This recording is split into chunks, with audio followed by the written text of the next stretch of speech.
note to end on. I was modulating there.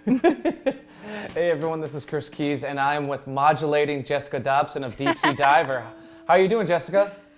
I'm good. How are you, Chris? Real good. Jessica is currently located in Seattle. I'm in Nashville, and if you don't know Jessica from Deep Sea Diver, you've probably seen her on stage with Beck, Shins, Yes. So Jessica, thank you so much for joining us today and talking gear right before your new album, Impossible Weight, comes out. Oh man, totally an honor. I've always wanted to do one of these, so thanks for having me. I have to make a point before we go any further that this is definitely the best setup, and I don't want to disparage anyone that's done this Yes. or people going forward that do these, but that is definitely the best setup I've seen. I feel like I'm at a reverb video or any of those YouTubers. This looks great, and I'm excited. Just Thanks. Visually. I have to give a shout out to my friend Luke, this is his home studio, and he was very gracious to let me in here and bring all of my gear. So that's awesome. Well, that's a perfect segue, and thank you for saying that. Let's just talk gear. Now, obviously, these offsets that are surrounding you kind of are your thing, but the Elvis Costello one is the one that I've most associated with you on stage. How did that become a thing for you? How does his signature kind of become one that you really speak with? So I think the first time I actually played a jazz master was on tour with Beck. I was playing guitar for him, and he had just I don't know if it was in his arsenal, or if he just went and bought it, but he bought like a 63 or a 64 jazz master. It was like sunburst color, and it was so beautiful, and I can't believe he let me play it and bring it on tour.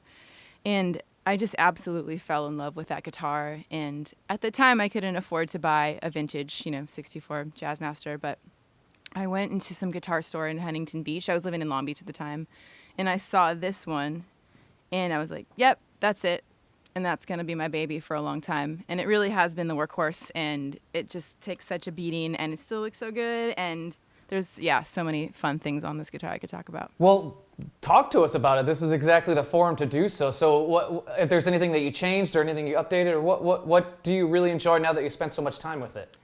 Well, I mean, I kind of did what everybody does with these bridges, put the mastery on. Mm-hmm. I lost the really long tremolo bar that originally came with it, which I was kind of bummed because that's what, these guitars are known for, or Elvis Costello's, which those really dives, but this one works just fine. And honestly, I haven't changed anything else about it. Like, these are the stock custom shop pickups. Typically, on a lot of my guitars, I switch them out with Lawlers, and they're local, just down the street from where I am at, and I love their gear. But this is all stock except for the bridge. Right on.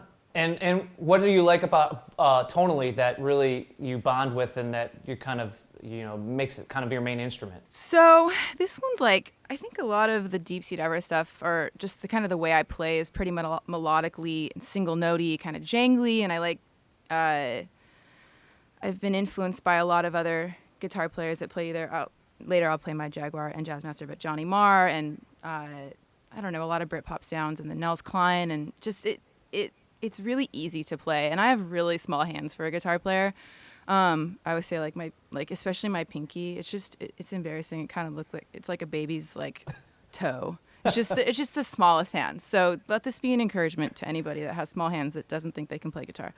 But all of my necks, especially on this one, they're not baseball bats. They're pretty slim, and I don't have my action high. It's easy to play, and I can wrestle with it and make it sound like it's a Strangled cat, or make it sound like more Jonny Greenwood, just smooth and deep and glassy, and it just has so many different sounds you can get out of it. And then you can add pedals and get even more. Yeah. With the pedals, it definitely goes like Jonny Greenwood space to the screeching cat. With your pedals, it does that for sure. Yeah, I can get that sound. That's a pedal I have. It's called the Jonny Greenwood with the screeching cat. It's good. That should be a pedal. All right, Jessica, before we move on to the rest of your arsenal of 6 strings, what strings and picks do you use? Yes, good question. I use 11s with a 52 heavy bottom. I've always really liked that. I think I play a lot on the low E string, and I just want to feel it digging in. So those are good for me. The Diodarios, and then pick wise, Dunlop orange.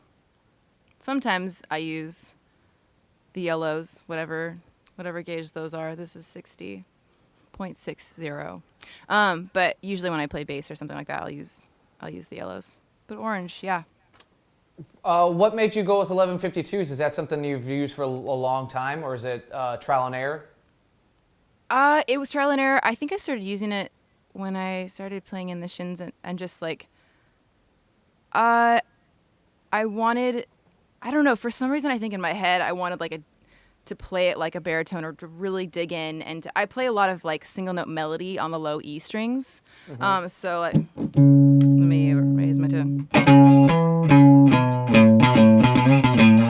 And I just like, I feel like the normal, what is it, 49s just felt like they were slipping under my fingers when I would dig in like that. And so I just liked the extra heavy. But I don't do well with going a gauge up. Like, I can't play 12s. Like I said, I have really small hands. My bends, I need my strings to be nice to me. 11s. 1152s.